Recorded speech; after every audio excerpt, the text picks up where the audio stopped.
오늘 보실 하나님의 말씀은 요한계시록 14장 1절부터 5절까지 말씀을 보겠습니다. 요한계시록 14장 1절부터 5절까지입니다.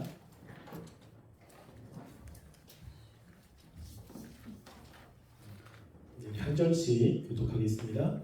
또 내가 보니 보라 어린 양이 시온 산에 섰고 그와 함께 14만 4천 명이 서 있는데 그들의 이마에는 어린 양의 이름과 그 아버지의 이름을 쓴 것이 있더라.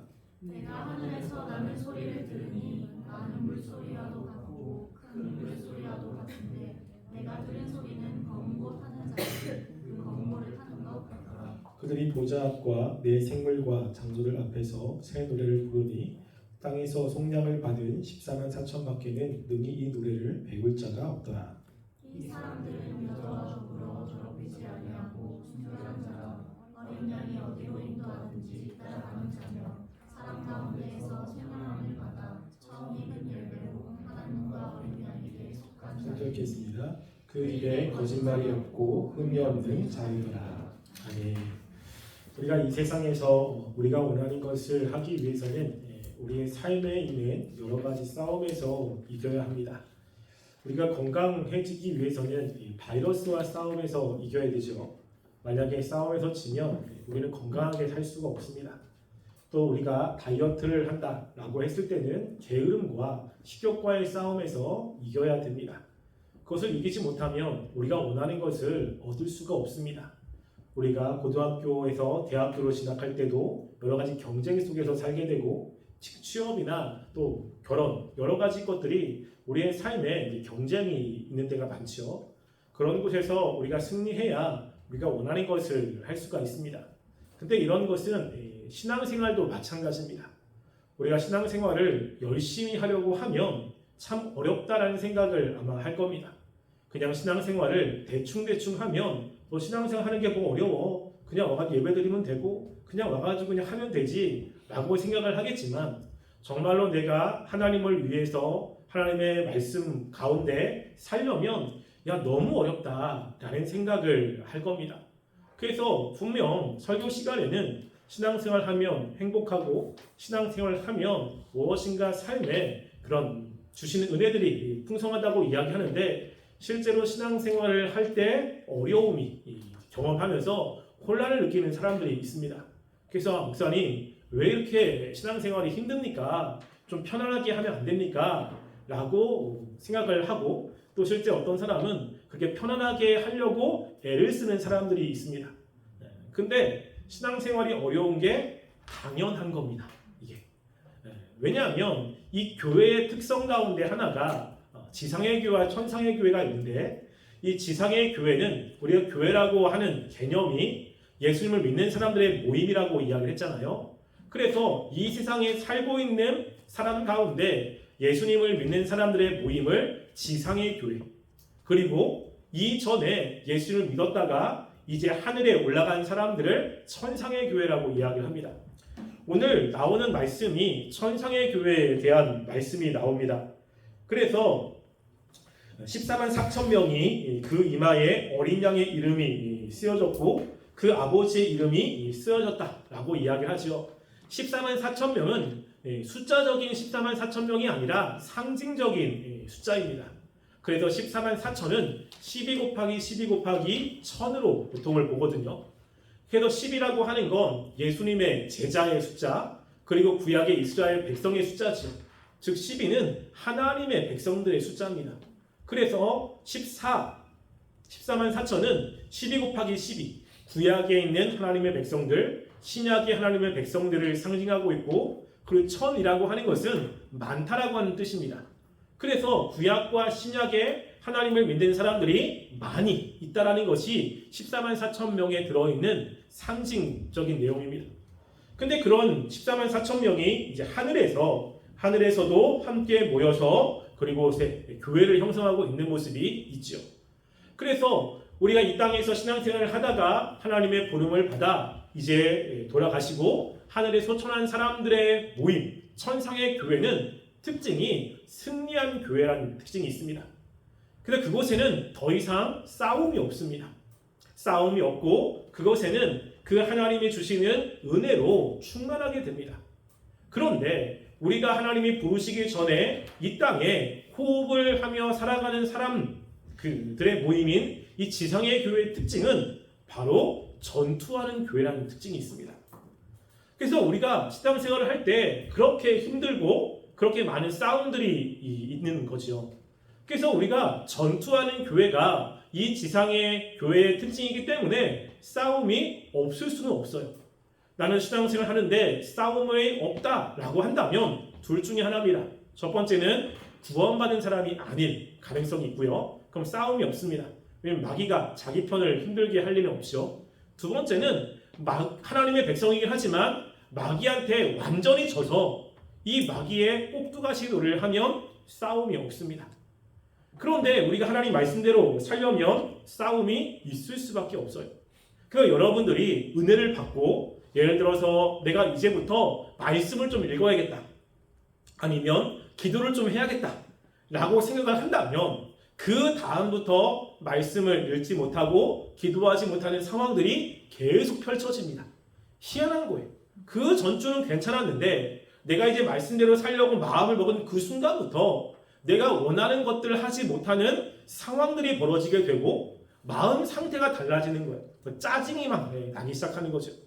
이런 일이 있는 이유는 바로 전투하는 교회이기 때문입니다. 그래서 이 전투하는 교회라는 것이 성경에 굉장히 많이 쓰여져 있어요. 그 중에 이제 우리가 구약의 말씀과 신약의 말씀을 함께 좀 살펴볼 텐데요. 구약에 보면 이스라엘 백성들이 하나님께 구원을 받아서 출애굽을 하죠. 근데 출애굽한 이스라엘 백성들을 성경은 이 단어로 씁니다. 우리 출애굽기 12장 41절 말씀 볼게요. 출애굽기 12장 41절 말씀 읽겠습니다. 시작. 430년이 끝나는 그날에 여호와의 군대가 다 애굽 땅에서 나왔은즉. 지금 이스라엘 백성들이 출애굽한 겁니다. 430년이 끝나서 하나님이 구원하시는 그날에 이스라엘 백성들을 뭐라고 이야기하죠? 여호와의 군대라고 이야기를 합니다. 그 여호와의 백성이라는 표현을 쓰지 않고 여호와의 군대라는 표현을 쓰죠. 왜냐하면 이 앞으로 싸움이 계속 있습니다. 믿지 않는 사람들과의 싸움, 또 가나안 땅에 들어갔을 때의 싸움, 이런 싸움이 있기 때문에 여호와의 군대란 단어를 쓰고요. 이스라엘 백성들의 인원을 계수할 때 특별히 20세 이상으로 사람들을 계수하게 됩니다. 왜냐하면 20세 이상의 사람들이 싸움에 나갈 만한 나이이기 때문에 그래요. 그래서 계속해서 무엇을 강조하냐면 이 싸움을 강조합니다. 그래서 하나님의 백성이 된 구약의 이스라엘 백성들도 그들이 하나님의 백성으로 살아가기 위해서는 주변에 있는 나라들과 싸움을 해서 그들의 신앙을 지켜야 되는 겁니다. 신약은 그러한 외부적인 싸움이 없지만 우리가 요한계시록에 보면 하나님이, 예수님이 교회들에게 교회 사자들에게 말씀을 전하거든요. 그러면서 그들의 장점과 단점을 이야기하고 그리고 예수님의 말씀을 이야기하는데 마지막에 교회들에게 당부하는 말씀이 공통적으로 7번 똑같습니다. 우리 그것이 요한계시록 2장 7절에 나와 있는데요.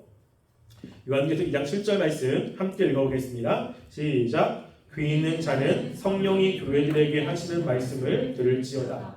이기는 그에게는 내가 하나님의 낙원에 있는 생명나무의 열매를 주어 먹게 하리라. 아멘.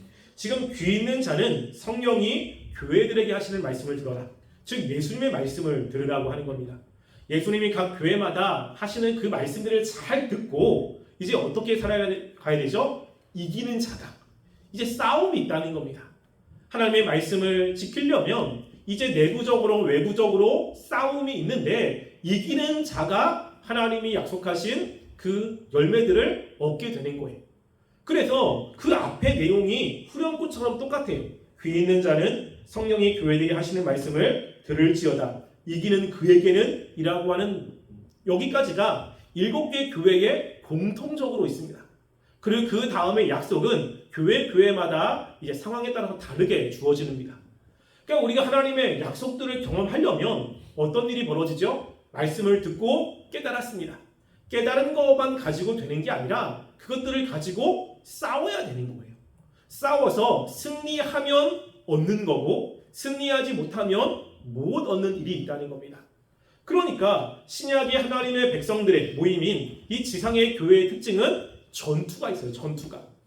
그래서 우리가 이 전투를 늘 염두에 두어야 돼요.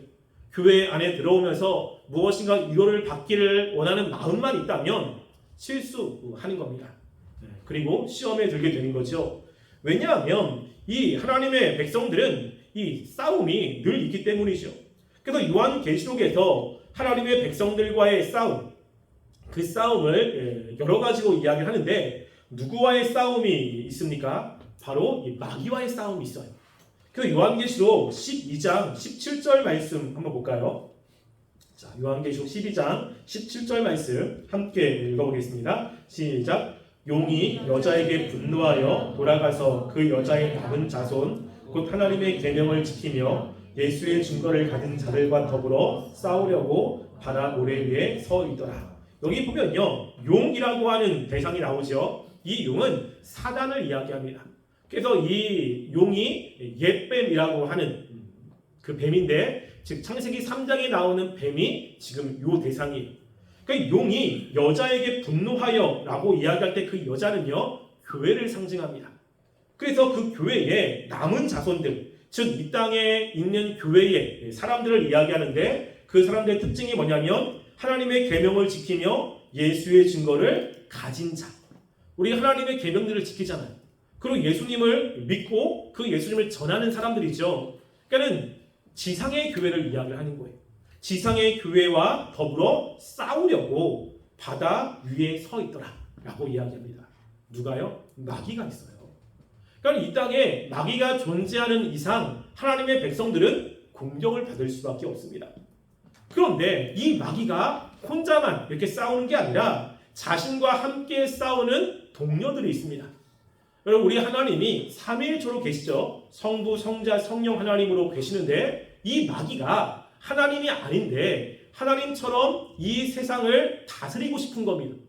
그러면 마귀가 누구를 따라해야 되는데 그 따라하는 분이 바로 하나님입니다. 그래서 마귀도 이 삼위일체로 자기를 이야기를 해요. 그래서 이 마귀도 자기 있는 용이 있고, 그리고 13장 7절부터 10절의 말씀에 보면 읽진 않겠지만 바다에서 나온 짐승이 있는데 바다에서 나온 짐승은 나라와 권력자들입니다. 그래서 나라의 권력자들을 이 사단이 사용해서 자기의 하수인으로 삼아가지고 예수 믿는 사람들을 박해하죠. 그래서 초대교회 같은 경우는 로마 사람들이 그랬고, 그리고 우리가 살고 있는 이 시대 속에서도 이 나라 정부가 결코 기독교의 편이 아니죠. 우리나라도 장로님이 대통령이 된 시절이 있죠. 그런데 그때 기독교가 굉장히 힘들었습니다. 2명이나 장로님이 대통령이 됐는데 그때 기독교가 훨씬 더 전도가 잘 되거나 그러지 않았어요. 더 어려웠습니다. 그러니까 늘 이 세상은 기독교를 공격하게 되어 있습니다. 근데 그것만 있는 것이 아니라 또 13장 13절부터 15절까지는 땅에서 나온 짐승이 있거든요. 이 짐승은 누구냐면 거짓 선지자들이 있습니다. 그래서 거짓 선지자들이 하나님의 말씀을 잘못되게 선포해서 믿는 사람들을 또 박해를 하는 거죠. 지금으로 말하면 이단들이 있습니다. 그럼 마귀가 이단과 또 이 세상의 권력자들을 사용해서 교회를 박해하는 모습으로 계시록에 기록이 되어 있어요. 그러니까 우리가 신앙을 지키려면 이런 문제가 있잖아요. 그래서 우리가 세상에 나가면 직장에서 신앙 지키기가 쉽습니까? 어렵습니까? 어렵습니다. 직장의 모든 가치관과 그리고 원리들은 하나님의 말씀과 같지 않아요. 그렇기 때문에 거기서 신앙을 지키려면 늘 공격을 받을 수밖에 없습니다. 또한 우리가 가서 신앙이 있다고 이야기를 하지만 그 이야기하는 사람 가운데 이단들도 있거든요. 같은 신앙인 것처럼 이야기를 하지만 실제로 나와 다른 신을 믿고 있는 이단들도 있습니다. 그 이단들이 또 교회를 공격을 하고 있죠. 그래서 우리가 이 세상에 있는 교회는 항상 이런 싸움이 있을 수밖에 없어요. 그런데 역사상 이렇게 교회의 특징이 전투하는 교회인데 싸움이 끝났다고 생각하는 사람들이 있습니다. 싸움이 끝났다고. 특별히 이제 구원파나 이런 사람들은 이제 싸움이 없는 거죠. 예수님이 우리를 구원하셨기 때문에 우리의 모든 죄를 다 용서하신 거잖아요. 그러니까 과거의 죄, 현재의 죄, 미래의 죄 다 용서를 받은 거예요. 그러니까 이제는 우리가 어떻게 살아도 하나님이 우리를 구원하셨기 때문에 우리가 하나님의 말씀을 지킬 필요도 없고 우리가 하나님의 말씀대로 살려고 애를 쓸 필요도 없고 그냥 하고 싶은 대로 해도 구원한다 라고 생각하는 사람들이 있습니다. 그래서 이런 사상이 지금만 있는 것은 아니에요. 사도 바울 당시에도 있었습니다. 그래서 고린도전서 4장 9절부터 13절 말씀에 보면 그 당시 고린도 교회 사람들이 자신들이 하나님의 은사를 많이 받은 것을 근거로 야 우리는 구원받았어. 이제는 우리는 그냥 은사를 누리면서 하나님의 주신 축복만 경험하고 누리며 살면 돼. 싸울 필요 없어 라고 이야기를 한 거예요. 그때 사도 바울이 그들에게 읽진 않겠지만 우리가 복음을 전하기 위해서 헐벗었고 복음을 전하기 위해서 굶주렸고 우리가 애를 썼다 라고 하는 것을 통해서 자신들이 하나님의 사도라고 증명을 한 겁니다. 그러니까 우리가 교회 안에서 보면 우리 싸움 없어 그냥 누리면 돼 라고 하는 사상이 교회 안에 존재하죠. 근데 결국 그렇지 않습니다.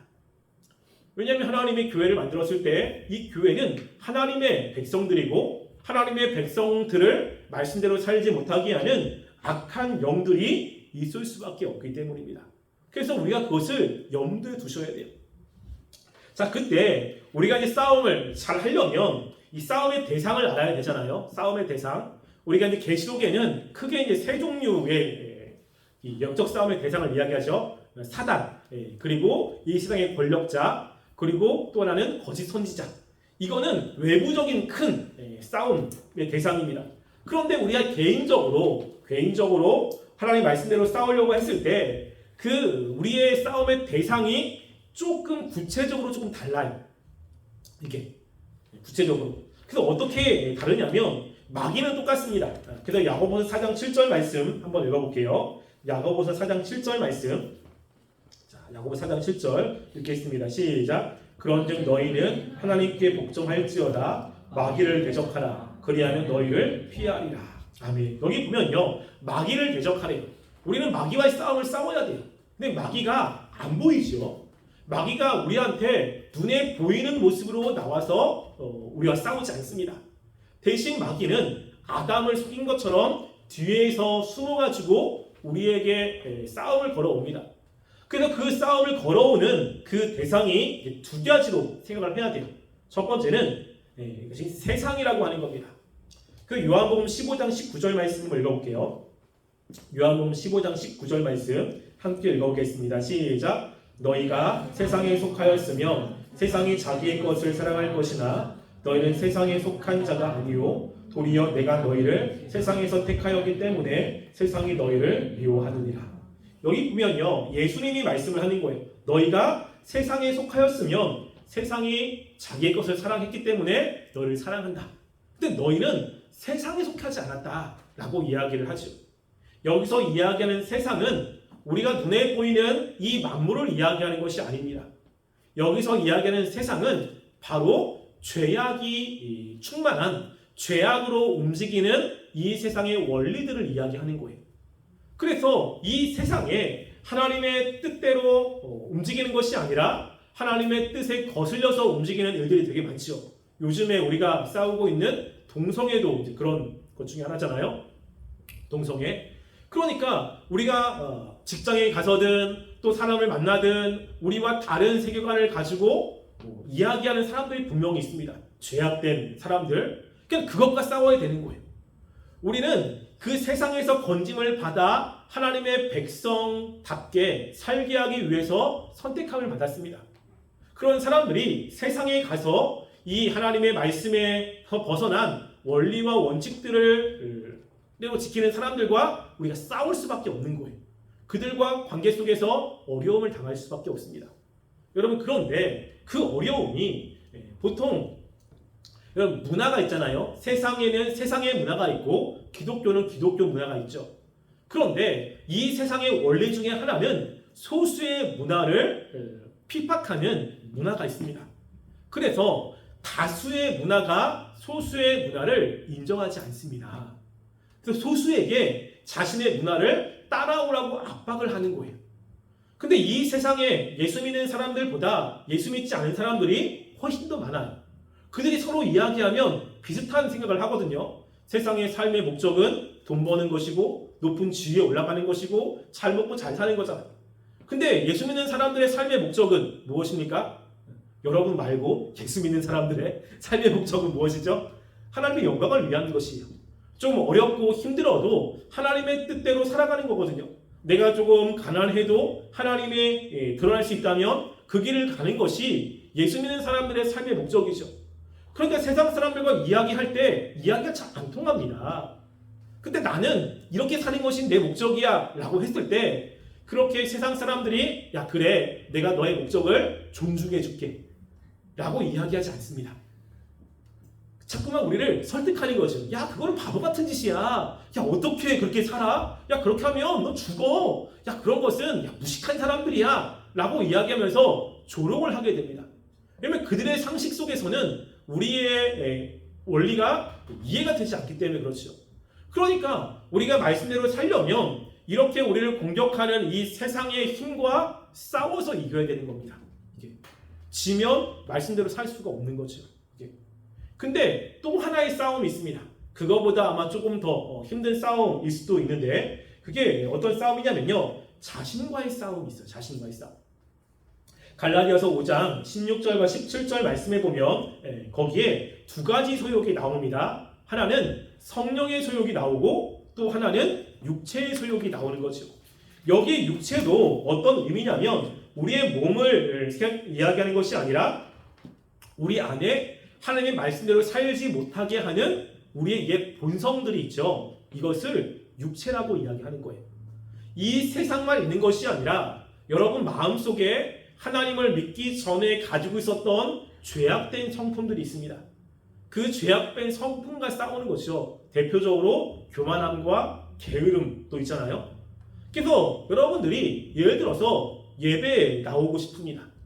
그럴 때 예배에 나오려고 하는데 여러분 시간 맞춰 나오려고 해서 애를 써서 나오는 분들도 있지만 게을러가지고 특별히 이제 조금 있으면 겨울이잖아요. 겨울은 조금 힘듭니다. 아침에 나오기가. 특별히 이제 부서 예배 들으시는 분들이 일찍 나와서 준비해야 되는데 그 시간에 나와야 되는데 조금만 자자 해가지고 늦기도 하고 그리고 그 시간에 하나님을 생각하면서 나와야 되는데 자꾸만 짜증나가지고 마음속에 이 죄성 때문에 짜증나서 안 하고 싶은데 어쩔 수 없이 막 하면서 투덜거리는 마음도 있죠. 그러니까 교만함도 있습니다. 우리가 일을 할 때 주일을 할 때 하나님을 의지하면서 해야 되는 거거든요. 그래서 하기 전에 기도도 해야 되고 하나님께 도움도 구해야 되는데 내가 그동안 많이 해봤다는 거죠. 그래가지고 공과 준비도 안 하고 기도도 안 하고 그때 헐렁대 와가지고 이렇게 준비해가지고 이렇게 하는 거죠. 그래가지고 어느 순간은 애들이 잘 들어. 야 그럼 내가 잘 준비했나 보다. 뭐 이렇게 스스로 착각에 빠지는 일들이 있죠. 왜냐면 저도 다 해봤습니다. 저도. 그러니까 이런 하나님의 말씀대로 살려면 우리 안에 이 부패한 본성들이 있어요. 부패한 본성들이. 그러니까 우리가 또 예배를 드리려고 하는데 지금도 우리가 예배는 하나님이 원하시는 마음을 드려야 되는 거잖아요. 그런데 마음 없이 앉아 있는 거예요. 예배 드리려면 방해가 있죠. 죄악된 생각들, 죄악된 마음들 이런 것 때문에 집중하지 못하게 만듭니다. 그러니까 집중하려면 이상하게 다른 생각들이 막 나오기 시작하죠. 그래서 희한하게 다른 때는 생각 안 나는데 특별히 말씀을 들을 때 우리가 하나님께 집중하려고 하면 이상한 생각들이 막 들기 시작하고 천에도 계속 들고 그때 막 짜증도 나고 이런 일들이 있잖아요. 이게 뭐냐면 육적인 본성이에요. 그러니까 이런 싸움이 있는 겁니다. 내가 말씀대로 살려고 하는데 자꾸만 살지 못하게 내 안에서 무엇인가 힘이 있고 자꾸만 방해를 하게 하는 것들을 우리는 보게 되죠. 여러분 이게 우리와 우리의 영적인 싸움이에요. 이 세상에 존재하기 때문에 마귀는 우리 안에는 육적인 본성으로 때로는 이 세상의 흐름을 가지고 우리에게 말씀대로 살지 못하도록 끊임없이 방해를 하고 있는 겁니다. 여기서 승리하지 못하면 말씀대로 살 수가 없는 거예요. 이게 전부 다 이런 싸움을 하게 됩니다. 그래서 신앙이 성숙이 됐다. 그리고 예수님을 닮아갔다 한다면 그 사람은 이런 싸움을 계속해서 싸웠던 겁니다. 그리고 승리하는 사람이 였던 거죠. 근데 그런 상황 속에서 승리하지 못하면 더 나빠지는 겁니다. 그래서 여러분 그 교회에 보면 특히 장년들이 그런 얘기를 많이 하잖아요. 첫사랑을 회복하고 싶다. 내 예전에는 열심이었는데 지금은 그 열심도 식고 그리고 하나님에 대한 감각도 사라지고 라고 하잖아요. 왜 그런 일이 벌어지죠? 싸움에서 패배했기 때문에 그래요. 싸움에서 패배하면 점점점 마음이 굳어집니다. 싸움에서 패배하면 하나님의 말씀대로 살아가는 힘이 약해지는 거예요. 그래서 해야 되는데 안 되는 거죠. 몇 번 했는데 너무 힘든 거예요. 그래서 하고 싶은 마음도 사라지고 해봐야 소용이 없다라고 하는 패배의식도 생기기 시작하고 그래서 싸움 자체를 안 하려고 합니다. 이게 무엇이죠? 완전 마귀한테 사로잡힌 그런 모습과 비슷한 겁니다. 이런 모습은 주님이 원하시는 모습이 아니죠. 교회가 힘이 없는 것이고 그런 사람들은 하나님의 영광을 위해서 살아갈 수가 없습니다. 그래서 우리가 교회에서 이 세상의 지상의 교회로 있다면 이런 싸움이 있다는 것을 생각하셔야 돼요. 그래서 내가 말씀대로 살려고 하는데 자꾸만 마음속에서 짜증이 나는 일이 벌어지거나 아니면 말씀대로 살아가려고 하는데 갑자기 직장에서나 친구들이 그때 약속을 잡고 교회에 나오지 못하게 하고 수련회에 나오지 못하게 하고 한다면 그래 하나님이 수련회에 가지 말라고 사인을 주는구나 라는 생각을 한다면 마귀가 주는 생각이고요. 그럴 때 지금 나를 방해하는구나 라는 생각을 하셔야 돼요. 이게 한 번 지면 그 다음 또 지고 또 집니다. 그래서 그럴 때 이기는 게 되게 중요하거든요. 이기면 그 다음에 없어요. 그러니까 이런 거와 비슷합니다. 여러분들이 친구들과 아닌 사람들과 같이 어디 가려고 해요. 롯데월드에 간다. 놀이기구 타고 간다. 난 너무 타고 싶은 거예요. 근데 그 친구는 롯데월드 놀이기구를 별로 안 좋아해요. 그래서 몇 번 이렇게 이야기합니다. 가자. 싫은데? 라고 한 거예요. 근데 몇 번 이야기하니까 갔어. 가가지고 또 무섭긴 하지만 또 재밌게 놀았어요. 근데 그 다음에 또 가고 싶은 거야. 근데 또 얘기하는 거죠. 우리 같이 놀이기구 타자. 그러면 역시나 싫다고 이야기하겠죠. 그러면 싫다고 이야기했을 때 그 다음에 그래 너 가지마 나 혼자 갈게 그럽니까? 아니면 계속 푸시를 합니까? 푸시를 하지요. 근데 푸시하면서 드는 마음이 뭐냐면 너 예전에도 이렇게 했으면 갔잖아. 그러니까 지금은 이렇게 안 간다고 하지만 내가 계속 이야기하면 언젠가는 갈 거야 라고 하는 마음의 확신을 가지고 푸시를 합니다. 그래서 이 전보다 더 강력하게 거부를 해도 더 강력하게 푸시를 하죠. 그리고 또 넘어가는 거예요. 그럼 그 다음에는 더 강력하게 푸시합니다. 이런 거 있죠. 마귀도 마찬가지예요. 마귀도 여러분들이 마귀와의 싸움을 할 때 아니야 나 말씀대로 살 거야 라고 하다가 어느 순간에 집니다. 그래가지고 이제 패배를 하게 되죠. 근데 그 다음에 또 싸움을 하게 될 거예요. 그러면 나는 이제는 이겨야지 라고 해가지고 마음을 먹고 계속 싸우는데 마귀는 무슨 생각을 할까요? 너 지난번에도 계속 했을 때 넌 넘어왔어. 그러니까 계속하면 넘어올 거야. 근데 또 넘어갔어. 그럼 그 다음에는요. 더 강하게 푸시하는 거예요. 이게 우리의 성향과 습관이 되는 겁니다. 그래서 여러분들이 한번 싸움이 시작이 되면 끝까지 싸우셔야 돼요. 끝까지. 그래서 마귀도 여러분 힘이 전능하지 않잖아요. 마귀도 한계가 있다고요. 우리보다는 강하지만 마귀가 한계가 있습니다. 그래서 우리를 넘어뜨릴 때 자신의 힘을 쓸 때 한 번에 확 써야지 찔끔찔끔 이렇게 쓰면 안 되거든요. 그러니까 우리를 넘어뜨릴 때 강력하게 미는 거예요. 근데 그 기간만 넘어가면 괜찮아지거든요. 그 기간만 잘 버티면 돼요. 이긴다는 건 다른 게 아니라 버티는 겁니다. 마음이 무너지지 않고 내가 하려고 하는 것을 꾸역꾸역 기쁨으로 하는 거 아닙니다. 꾸역꾸역 그냥 해내면 시간이 조금 지나면 그런 강력한 푸시가 없어지는 거예요. 그래서 히브리서 기자가 히브리서 수신자들에게 이렇게 이야기합니다. 히브리서 12장 4절 말씀이에요. 히브리서 12장 4절 말씀 함께 읽어보겠습니다. 시작. 너희가 죄와 싸우되 아직 피 흘리기까지는 대역하지 아니하고. 죄와 싸우되 피 흘리기까지 대적하지 않는다. 뭐죠? 생명을 바쳐서 집중하지 않았다는 거예요. 열심히 싸우면 우리는 이기거든요. 이기는 이유는 내가 능력이 많기 때문이 아닙니다. 벌써 예수님이 승리를 하셨기 때문에 그래요. 마귀가 우리를 지배할 수가 없어요. 왜냐하면 예수님이 있기 때문에. 내가 예수님을 믿고 끝까지 버티고 두려운지만 끝까지 하나님을 의지하고 나가면 결국에는 예수님이 승리하셨기 때문에 예수님이 우리의 삶을 이끌어 가시는 겁니다. 그래서 그 싸움을 할 때 끝까지 버티고 끝까지 예수님 붙잡고 나아가면 승리를 하는데, 승리한 이후에는 이제 마귀의 공격이 없기 때문에 삶의 어려움이 찾아오는 게 아니라 삶의 기쁨이 찾아오죠. 기쁨이. 그래서 그 다음에는 하나님이 약속하신 그 약속들을 경험하게 되는 거예요. 그래서 계시록에 예수님께서 이기는 자에게는 내가 너희에게 주는 약속들을 경험하게 되리라 라고 이야기했잖아요. 어떤 사람들에게? 이기는 사람들에게. 그래서 우리가 이 싸움에서 이기셔야 돼요. 이기셔야 돼요. 그러면 우리가 승리하기 위해서는 어떻게 해야 되느냐라고 하는 겁니다. 두 가지만 이야기를 하겠습니다. 자, 우리가 싸움에 승리하기 위해서는 첫 번째로 굉장히 중요한 것은요, 깨어 있어야 돼. 깨어 있어야 돼.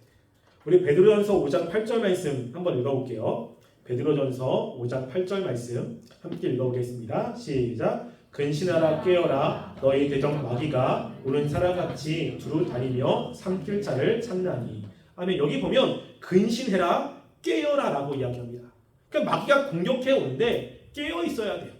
깨어 있는다는 것은 어떤 의미가 있냐면, 여러분 그 남자들 군대 가면 저녁에 보초를 씁니다. 보초를 쓰는데 그 보초를 뭘 쓰냐면 보초지에서 적들이 찾아오는지를 계속 감시하는 거예요. 밤에도.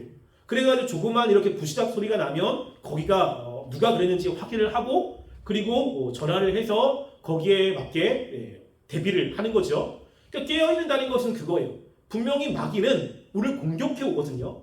공격해 올 때 우리 안에 어떠한 반응들이 분명히 있습니다.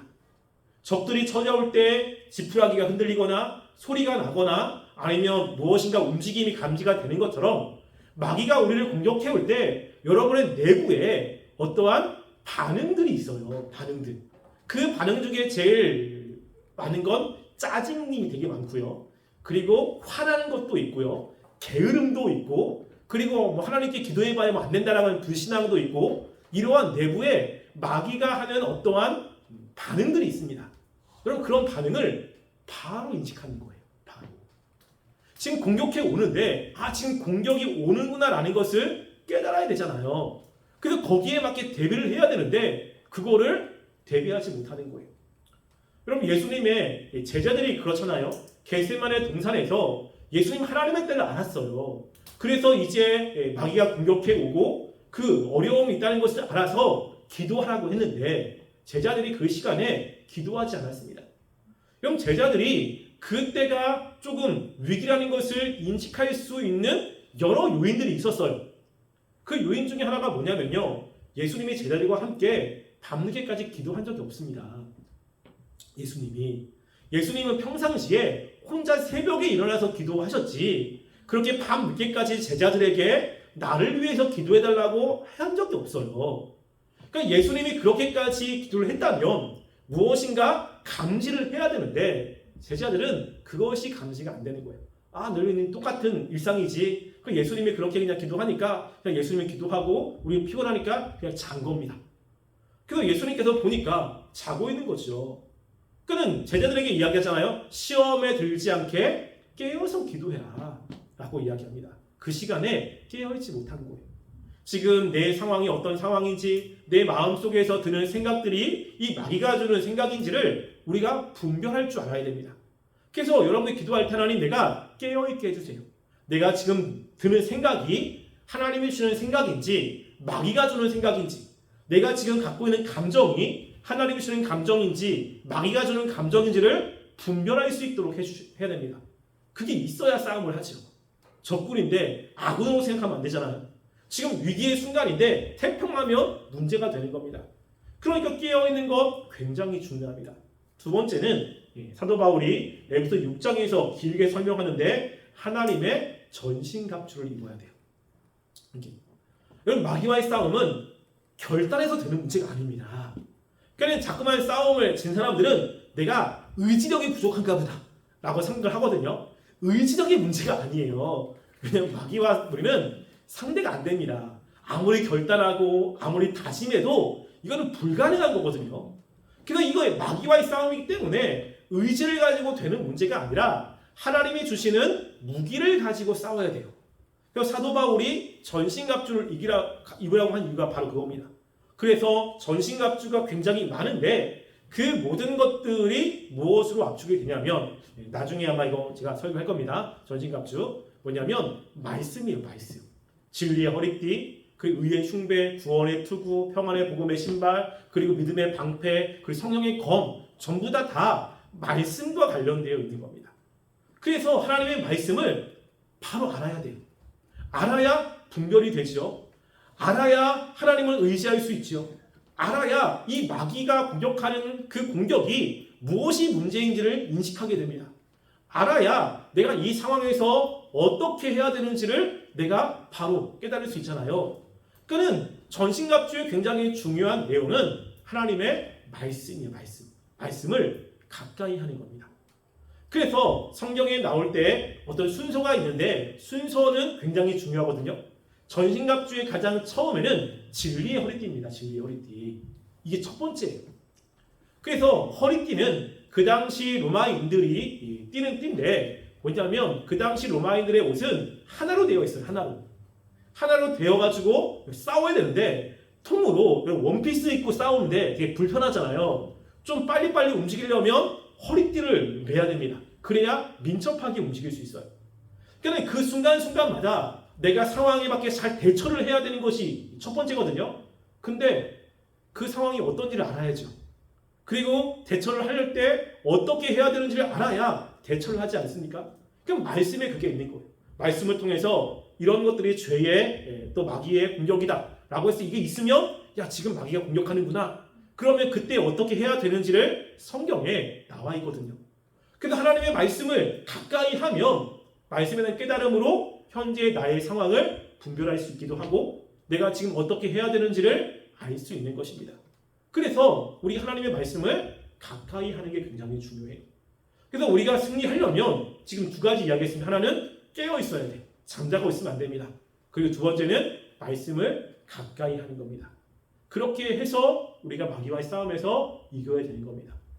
그러니까 우리가 하나님이 부르셔서 천국에 가면 상관이 없지만 여러분들이 이 땅에서 호흡을 하고 있다면 싸움은 무조건 있습니다.